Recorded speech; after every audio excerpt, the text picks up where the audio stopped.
కూడా ఒక పండగలాగా జరుపుకుంటా ఉన్నారు. కేసీఆర్ అంటే ఒక వ్యక్తి కాదు, కేసీఆర్ అంటే ఒక నాయకుడు కాదు, కేసీఆర్ అంటే 4 కోట్ల ప్రజల భావోద్వేగం. 1954లో మన కేసీఆర్ గారు పుట్టారు. ఇప్పుడు 2024 25వ సంవత్సరం. అంటే కేసీఆర్ గారు పుట్టిన 2 ఏళ్లకే ఉన్న తెలంగాణను ఆంధ్రలో కలిపింది ఆనాటి కాంగ్రెస్ పార్టీ. 1969లో మలిదశ తెలంగాణ ఉద్యమం వచ్చినాడు కేసీఆర్ గారి వయసు 15 సంవత్సరాలు. 15 సంవత్సరాల వయసులో ఆనాడు 69 తెలంగాణ ఉద్యమంలో పాల్గొని జై తెలంగాణ అని పోరాడిన నాయకుడు కేసీఆర్. ఆ తర్వాత తెలంగాణ ప్రాంత నాయకులు ఇష్టమున్నా లేకపోయినా ఆ ఆంధ్ర పాలకుల పార్టీల చేతుల్లో వీళ్ళందరూ కూడా పనిచేస్తూ వచ్చారు.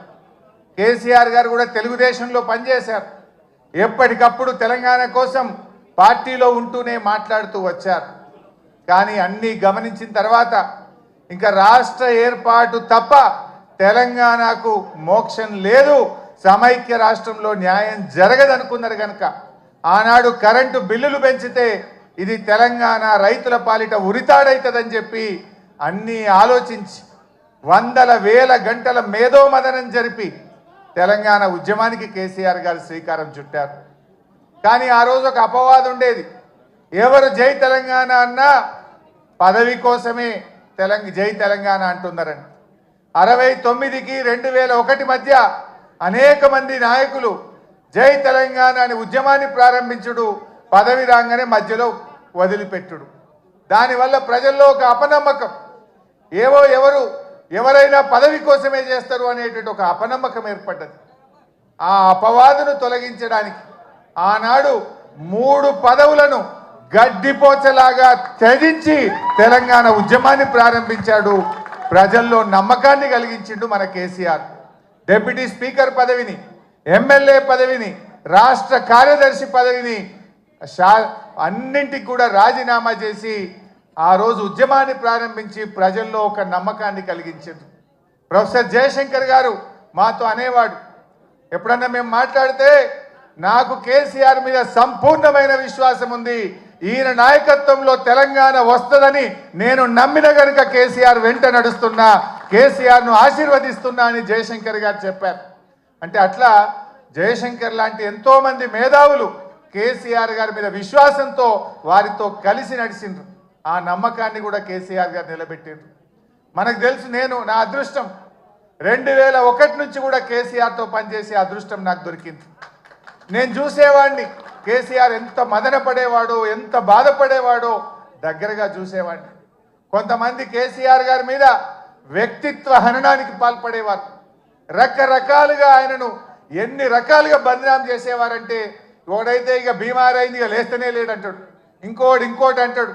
ఎన్ని రకాలుగా వేధించినా, బాధ పెట్టినా, వ్యక్తిత్వ హననానికి పాల్పడినా మొండి ధైర్యంతో ఆయన పోరాటం చేసిండు, తెలంగాణ వైపు అడుగులు వేసిండు. That is KCR.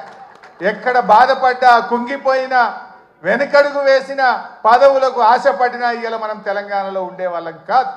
ఇవాళ తెలంగాణ వచ్చిందంటే అది కేసీఆర్ గారి మొండి పట్టుదల, ధైర్యం, ఆయన పోరాటం వల్ల ఇవాళ తెలంగాణ వచ్చింది. నవంబర్ 29, 2009 ఇది ఇవాళ డిసెంబర్ 17 ఫిబ్రవరి 17 మనకు ఎంత ముఖ్యమో నవంబర్ 29 కూడా చరిత్ర పుటల్లో అంతే ముఖ్యమైన దినం. ఆనాడు కేసీఆర్ గారు ఇంకా లాభం లేదు, కేసీఆర్ చచ్చుడో తెలంగాణ వచ్చుడో, అయితే తెలంగాణ జైత్రయాత్ర లేదంటే నా శవయాత్ర అని చెప్పి ఆమరణ నిరాహార దీక్ష కూర్చున్నటువంటి నాయకుడు మనం చూసాం. గాంధీజీ గారి సత్యాగ్రహం చూసాం, పొట్టి శ్రీరాములు గారి ఆమరణ దీక్ష చూసాం. మరి నాడు కేసీఆర్ గారు కూడా ఆమరణ నిరాహార దీక్ష కూర్చొని ఢిల్లీ పీఠాన్ని కదిలించి డిసెంబర్ 9, 2009 ప్రకటన వచ్చిందంటే అది కేసీఆర్ గారి దీక్ష ఫలితం అని కూడా మనం గుర్తు చేసుకోవాల్సిన అవసరం ఉంది. నిజంగా ఆయన ఆ రోజు దీక్ష పూనుకోకపోతే ఇవాళ తెలంగాణ ప్రకటన వచ్చేదా? ఎవడెవడో ఏదో మాట్లాడుతున్నాడు. ఆ రోజు చిదంబరం గారు నాకు బాగా గుర్తు, కేటీఆర్ గారు, మా మధుసూనాచారి గారు, జయశంకర్ గారు అందరం కూడా అక్కడే ఉండేవాళ్ళం. చిదంబరం గారు ఫోన్ చేసి ఢిల్లీ నుంచి కేసీఆర్ గారు దీక్ష విరమించండి, మేము తెలంగాణ ప్రక్రియ ప్రారంభిస్తామన్నారు. మీ మాటలకు మేము మోసపోం. మీరు స్పష్టంగా ఢిల్లీ నుంచి తెలంగాణ రాష్ట్ర ఏర్పాటు ప్రక్రియ ప్రారంభిస్తున్నామని స్పష్టమైన ప్రకటన కేంద్ర ప్రభుత్వం నుంచి చెప్తే తప్ప నా దీక్ష విరమించను అని చెప్పి కేసీఆర్ గారు చెప్పింది. అప్పటికి 11 రోజులైంది. మనిషి ఆ మంచం మీద నుంచి ఒక్కొక్కసారి వణుకుతో దాదాపు హాఫ్ ఫీట్ ఎగురుతూ ఉండే బాడీ. తన కంట్రోల్లో తాను లేదు, కానీ ఆ పట్టుదల మాత్రం సడలేదు. మా కళ్ళల్లో నీళ్లు తిరుగుతున్నాయి, ఎంతో బాధపడ్డాం. కానీ ఆయన మాత్రం కేంద్ర ప్రభుత్వం తరఫున రాష్ట్ర ఏర్పాటు ప్రక్రియ ప్రారంభమైందంటేనే దీక్ష విరమిస్తా అన్నాడు. ఆ రోజు మీరే రాసి పంపండి అంటే జయశంకర్ సారు తన స్వహస్తాలతో తెలంగాణ రాష్ట్ర ఏర్పాటు ప్రక్రియ రాసి ఢిల్లీకి పంపిండు. గదే చిదంబరం గారు ఢిల్లీ నుంచి అనౌన్స్ చేసింది. అది ఆ రకంగా తెలంగాణ తెచ్చుకున్నాం. తెలంగాణ తేవడమే కాదు, తెచ్చిన తెలంగాణను అప్పుడే పుట్టిన బిడ్డను కన్న తల్లి ఎంత ప్రేమగా పెంచుకుంటుందో కేసీఆర్ గారు 10 ఏళ్లలో తెలంగాణను ఒక తల్లిలాగా తీర్చిదిద్దాడు.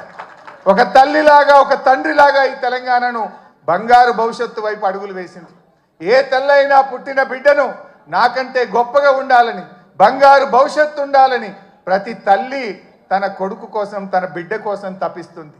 అలా కేసీఆర్ గారు ఈ సాధించిన తెలంగాణను త్రాగునీటిలో, సాగునీటిలో, విద్యుత్ రంగంలో ఏ రంగం తీసుకున్నా ఈ దేశానికి రోల్ మోడల్గా, అన్ని రాష్ట్రాలకు ఒక మోడల్గా, ఒక దిక్సూచిగా తెలంగాణను తయారు చేసింది. కేసీఆర్కు తెలంగాణకున్న బంధం ఇది పేగు బంధం, తల్లి బిడ్డల బంధం. కేసీఆర్కు తెలంగాణ ప్రజలకున్న బంధం.